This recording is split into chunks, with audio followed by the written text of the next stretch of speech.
Hello, I'm Jana Bayani, 15th batch guider of MMM Philippines.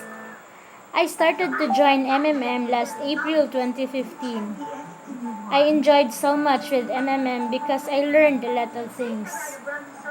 Alam kong lahat po tayo ngayon ay naka-experience ng tinatawag na recalculation, lalong-lalo na sa mga old Mavros natin. Marami na pong nagsilabasan ng mga kapikat, ngunit di po yan sila nagtatagal sapagkat wala po silang matibay na ideology. Ika nga, only MMM is forever. I hope na babalik na yung mga old Mavros natin.